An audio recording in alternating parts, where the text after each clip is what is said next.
Magandang araw po sa inyong lahat.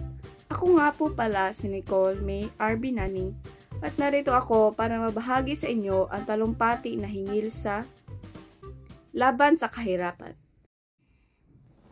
Ang kahirapan ay isa sa pinakamalaking suliranin at hinaharap ng ating bansa. Sa kabila ng pag-unlad ng teknolohiya at ekonomiya, marami pa ring Pilipino ang walang maayos sa tirahan, sapat na pagkain at tamang edukasyon. Marami ang nagtitiis sa gutom at hirap, habang ang iba naman ay walang oportunidad upang umunlad. Ngunit, ano nga ba ang ugat ng kahirapan?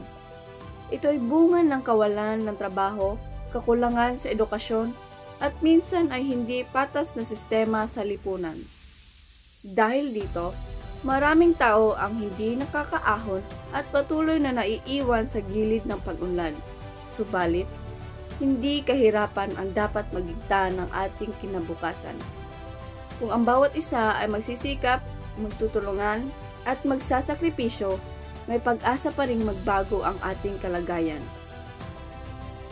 Ang edukasyon ay isa sa pinakamakapangyarihang sandata upang labanan ang kahirapan. Kapag ang kabataan ay nabigyan ng kaalaman at kasanayan, magkakaroon sila ng mas magandang kinabukasan.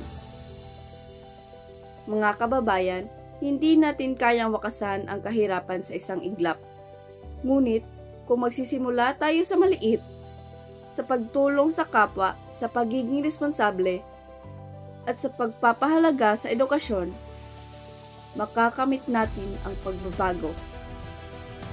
Naway huwag tayong mawalan ng pag-asa. Ang kahirapan ay hindi hadlang, kundi isang hamon na dapat nating matagumpayan. Sama-sama kaya nating buuin ang isang lipunang walang iniiwan, kung saan bawat Pilipino ay may pantay na pagkakataon upang umasenso. Muli, ako si Nicole May R.B. Naning. Ito ang laban sa kahirapan. Maraming salamat po.